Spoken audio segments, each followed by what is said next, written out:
방송이구나. 지진파는 이전 교육과정보다는 이번 2015 개정 교육과정에서 내용이 많이 축소가 되었지만 그럼에도 불구하고 많이 중요한 부분이기 때문에 꼼꼼하게 공부를 하는 것이 중요합니다. 첫 번째, 그러니까 지진파에서 다루는 내용은 크게 지구 내부 연구 방법이 어떤 것들이 있는가, 그리고 두 번째, 지진파에 의해서 이제 어떻게 지구 내부를 탐사를 하는가, 그리고 이제 세 번째 어디 갔어? 이제 지진 기록이 어떤 식으로 이루어지는가, 그리고 이제 진앙 및 진원을 어떻게 수학적으로 결정을 하는가, 이렇게 크게 지진파에 대한 내용을 다룰 것이고, 이제 지구 내부 구조로 들어가면 이 지진파의 원리를 이용해서 어떻게 실제로 지구 내부 구조를 알아냈는지, 그래서 이제 지구 내부 예전에 중학교 때 배웠던 지각, 멘틀 이런 것들을 좀 더 자세하게 다루고, 그리고 이제 각종 불연속면들, 그래서 지진파 암형대, 지구 내부 구성 물리량, 구성 물질 이런 것들을 좀 방대하게 다루는 부분입니다. 내용이 많고 어렵게 느끼는 학생들도 많은데 그럼에도 불구하고 중요한 내용이기 때문에 포기하지 않고 열심히 공부를 해야 해요. 아이고. 자, 지진파 첫 번째. 이 지진파는 이제 지구 내부 연구 방법 중에서 간접적인 연구 방법에 속해 있는 방식인데, 이제 지진파를 간단하게, 그러니까 지진파를 먼저 소개를 하게 되면, 말이 왜 이렇게 안 나오지? 지구 내부를 연구를 하는 방법을 직접적인 방법하고 간접적인 방법하고 이렇게 나누어서 크게 생각을 해보면, 직접적인 방법은 진짜로 지구 내부로 파고 들어가거나 아니면 지구 내부의 물질을 직접 관찰하거나, 따라서 시추라는 방법, 그리고 포회감 분석이라는 방법, 이렇게 두 가지가 있습니다. 안 중요하고요. 간접적인 방법은 이것이 가장 많이 사용되는 방법인데, 이제 왜 머리가 나쁘면 손발이 고생한다, 이런 적절한 비유는 아니지만 지구 내부를 알고는 싶은데 직접 파고 들어가는 게 머리가 나쁘다는 방법은 아니라 각자에 맞는 방법이 있어요. 근데 간접적인 방법으로 훨씬 더 간편하게 다양하고 많은 정보를 알 수 있음에도 불구하고 굳이 땅을 파고 들어가야만 한다면 그것은 효율적인 방법이 아닐 것이므로, 간접적인 방법을 최대한 많이 활용을 한 다음에 그걸로 안 되는 부분을 시추를 하거나 아니면 이제 다른 방법, 직접적인 방법으로 보완하는 것이 적절합니다. 간접적인 방법에는 지진파 분석, 그리고 이제 연류량 측정, 아까 이전에서 얘기했던 연류량을 측정하는 방법, 그리고 이제 운석 연구, 그리고 고온 고압 실험, 이렇게 네 가지가 나와 있어요. 첫 번째, 다시 지진파 분석, 여기다 내가 번호를 잘못 달아놨는데, 지진파 분석 첫 번째, 연류량 측정 같이 이제 연류량 측정 두 번째, 운석 연구 세 번째, 그리고 고온 고압 실험 네 번째, 이렇게 기억하는 게 더 편합니다. 지진파 분석이랑 지각 연류량 측정은 크게 두 가지. 이것의 공통점은 내부에서 전달되는 정보를 분석한다 라고 표현을 했는데, 지진파 분석에서 나오는 정보는 지구의 어떤 그 파동의 매질로서의 정보를 지진파가 전달을 해줄 것이고, 연류량은 그 내부에서 어떤 열적 분포, 내부 물질의 어떤 열적 대류 상태라든지 아니면 방사성 동위 원소의 분포, 이런 것들에 대한 정보를 가져다 주겠죠. 따라서 내부에서 전달되는 정보를 분석하는 이 지진파와 지각 연류량 측정이라는 방법도 있고, 또 세 번째였지. 운석 연구는, 운석은 지구에서 유래된 물질이 아니고 우주에서부터 떨어진 물질이기 때문에 직접적으로 지구의 물질을 연구한다고 볼 수는 없지만 태양계가 형성될 때 지구를 포함해서 태양계를 구성하는 행성 아니면 소행성, 미행성체 이런 것들의 암석 성분들은 최대한 비슷하다고 가정을 할 수 있기 때문에 외부에서 떨어진 운석을 연구함을 통해서도 지구 내부의 상태를 어느 정도는 추측할 수 있어요. 왜냐하면 이 운석은 보통 고철질 운석이 많은데 이제 지구 내부로 들어갈수록 고철질 성분이 많아지므로 이제 지구 내부로 들어갈수록 이 운석과 비슷한 화학 조성을 가지고 있을지도 모르겠다 이런 식으로 추정을 하는 거죠. 그리고 여튼 그래서 지구 내부 물질의 평균 조성 추정, 그러니까 화학적인 조성을 추정한다는 말입니다. 그리고 마지막 고온고압 조건에서의 실험. 이것은 고온고압 실험이라고 짧게 말하기도 하는데 지구 내부로 들어갈수록 온도도 높아지고 압력도 높아지는데 이 온도와 압력이 높아지는 정도가 우리가 일상적으로 느끼는 18도씨, 1atm 이런 정도가 아니기 때문에 엄청난 고온, 엄청난 고압에서는 도대체 어떤 일들이 일어날까? 광물들이 어떤 화학 반응을 보일까? 물질의 물리적인 상태가 어떠할까? 이런 것들을 지구 내부로 직접 들어가서 관찰할 수 없으니까 실험실에서 이런 엄청나게 높은 온도, 엄청나게 높은 압력을 재현해서 가상적으로 어떤 시뮬레이션을 해본다고 보면 돼요. 그래서 이렇게 네 번째 고온고압 실험까지 안내가 되어 있습니다. 이 중에서 제일 효과적으로 사용되고 상당히 많은 정보를 주는 연구 방법이 지진파 분석인데 이 지진파 분석은 지진파가 무엇이냐? 지구 내부를 통과하는 파동이에요. 그 지구 내부를 통과하는 지진파를 연구해서 지구 내부에 있는 불연속면의 깊이. 불연속면이라고 하는 것은 밀도 불연속면이 있을 수도 있고 아니면은 또 뭐가 있을까? 상태의 불연속면이 있을 수도 있고 지진파 불연속면이 있을 수도 있어요. 불연속면은 내가 어떤 물리량을 가지고 측정을 하느냐에 따라서 내가 측정한 물리량이 연속적인 변화를 보이지 않는 모든 포인트가 다 불연속면이 될 수 있는데 특히나 지진파 분석에서 활용하는 불연속면은 지진파 불연속면을 활용을 하겠죠. 따라서 이 불연속면의 깊이 및 지구 내부를 구성하는 물질의 물리적 성질을 알 수 있다.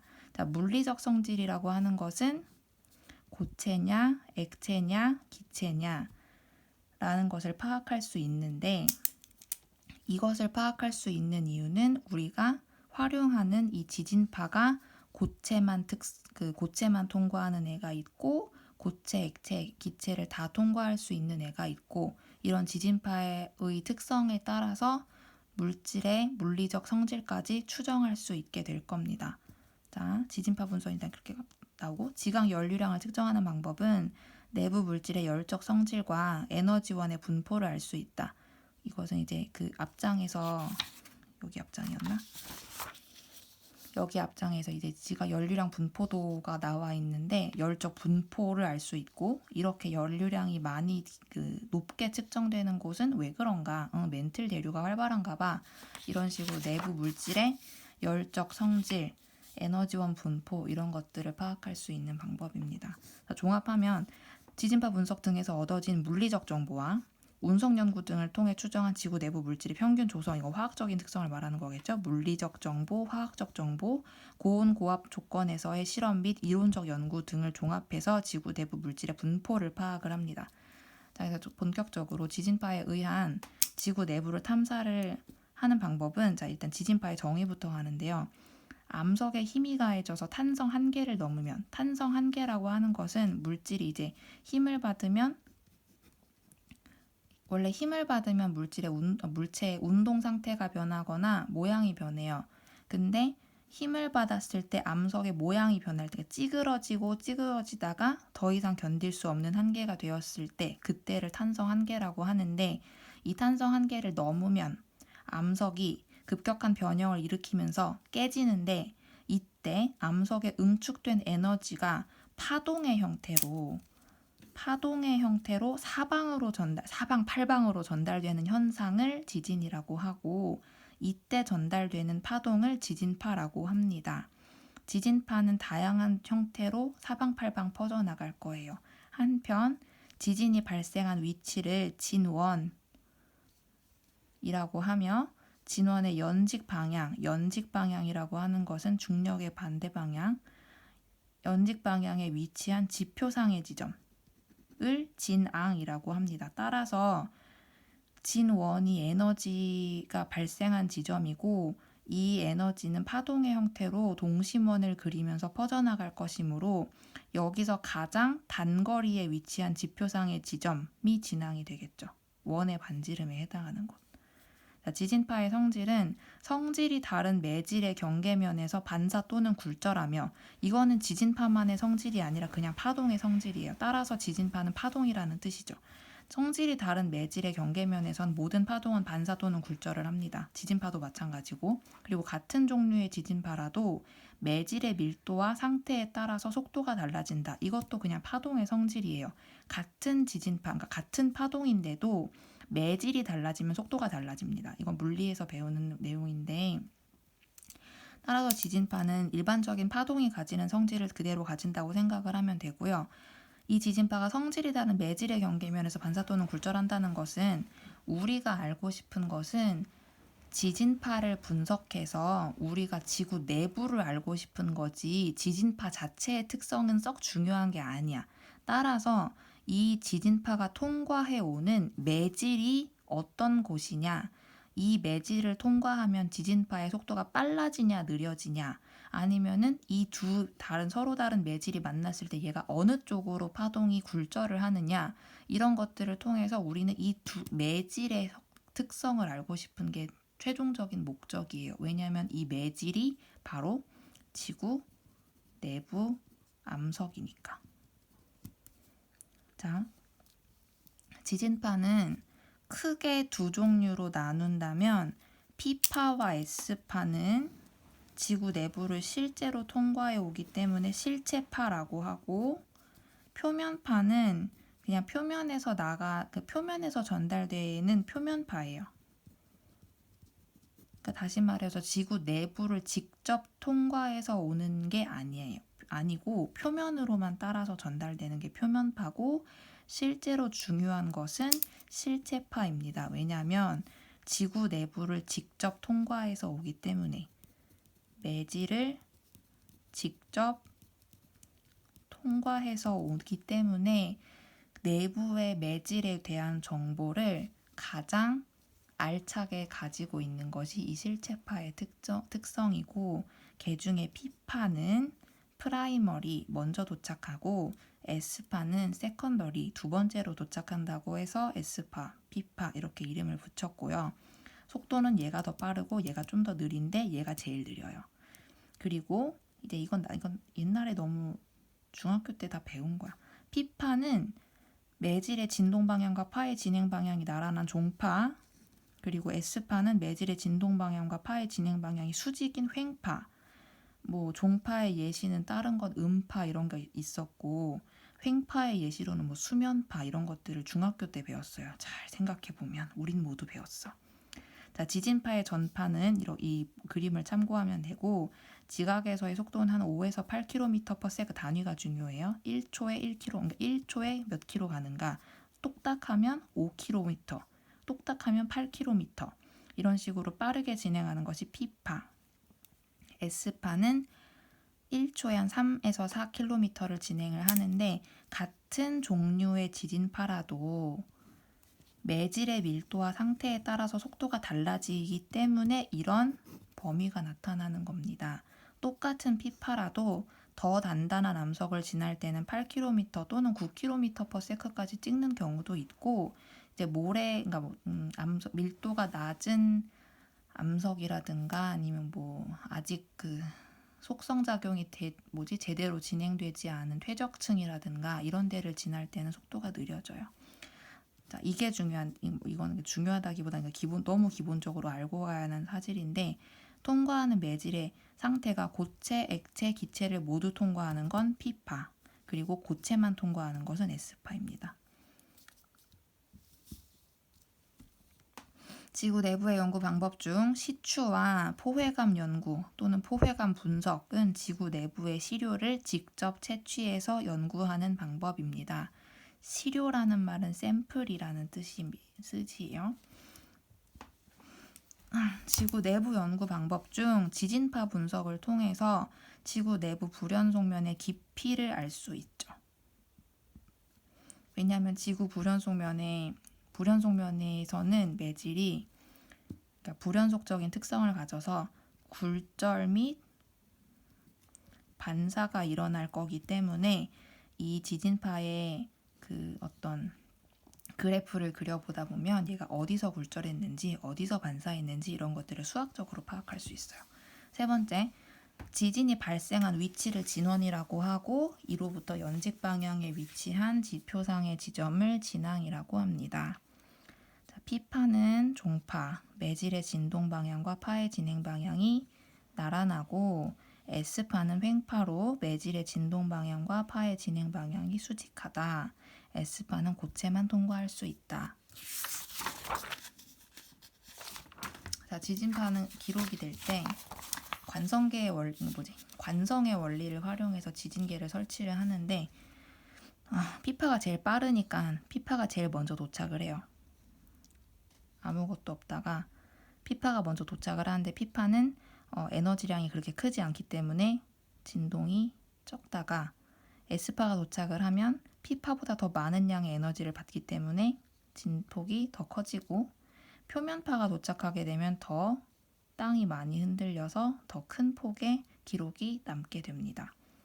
지진 기록에서 P파가 도달한 후 S파가 도달할 때까지의 시간 차이, 예를 들어서 3시 한 59분에 P파가 도착을 했는데 S파가 도착을 한 게 3시 59분 10초다. 이러면 이제 여기서부터 여기까지의 시간 차이가 10초가 되는 거죠. 이것이 PSC이고 이 PSC는 진원으로부터 측정기까지의 거리가 멀수록 길게 나타난다. 그쵸. 빠른 지진파와 조금 느린 지진파는 시간이 지나면 지날수록 그 차이가 커지기 때문에 왜 빠른 자동차와 느린 자동차가 가면 갈수록 점점 거리가 멀어지는 걸 생각하면 돼요. 그래서 진원으로부터 거리가 멀수록 PSC가 길어진다.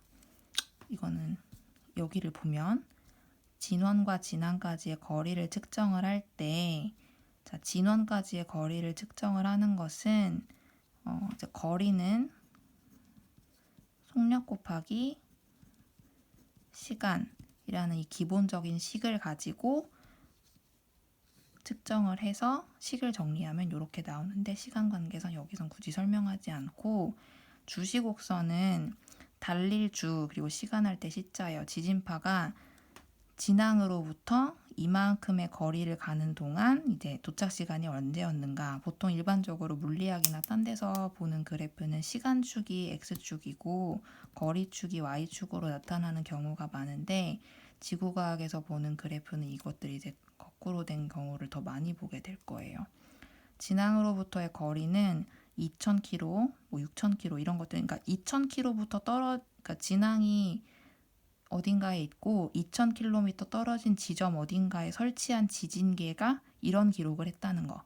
그리고 6,000km 지점에서의 지진계가 또 이런 기록을 했다. 그러니까 다 다른 지진계에서 기록한 기록을 종합해서 한 평면에 나타낸 거예요.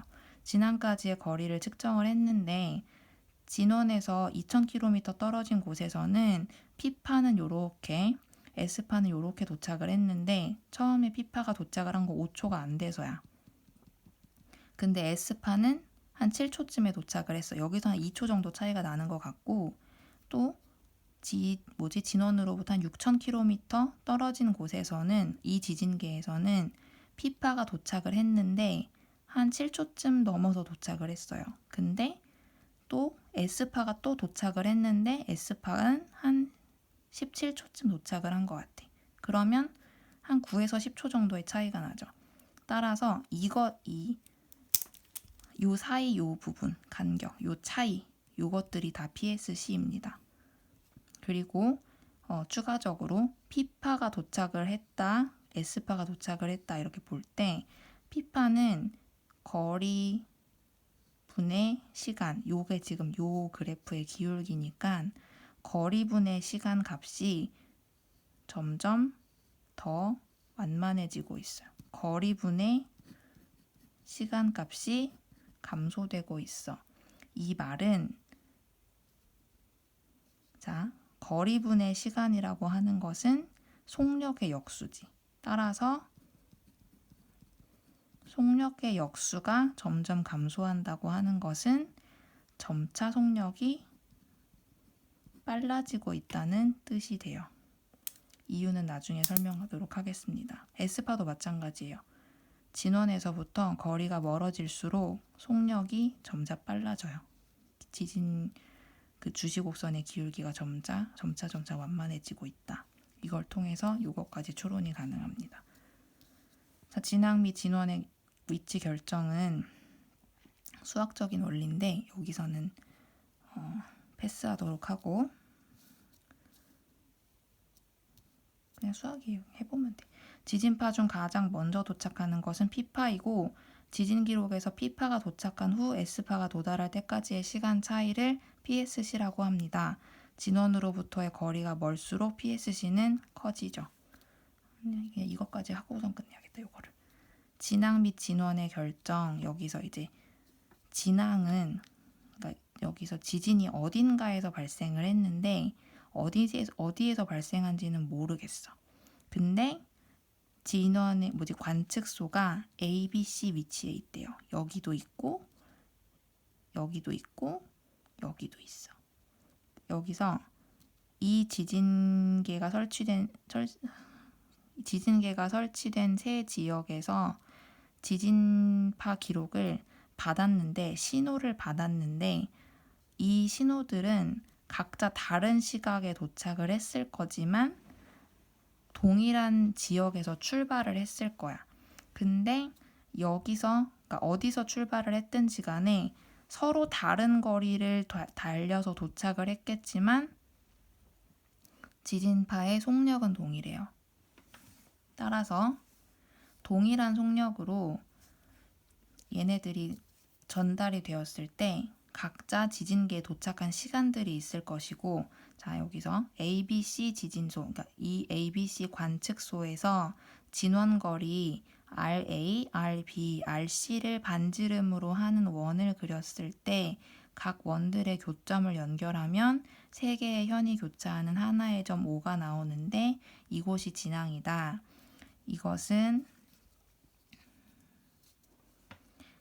진원의 그러니까 여기서 이 지점에서는 지진파가 어떤 시간에 딱 하고 여기서 이제 여기서 발생한 지진파가 B 지역에서 먼저 땡 하고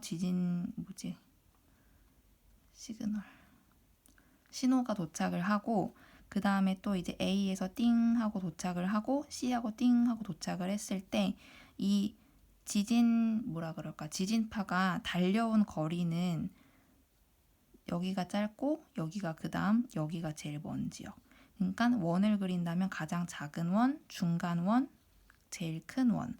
근데 다 동일한 지역에서 출발했기 때문에 교점이 나올 거예요. 거기가 바로 지진이 발생한 지역 P이고 진원의 깊이는 세 관측소 중에서 임의의 관측소 A점과 진앙의 위치 O점을 연결하는 선분 AO를 여기서 진앙은 여기고 진원의 깊이를 알고 싶어요.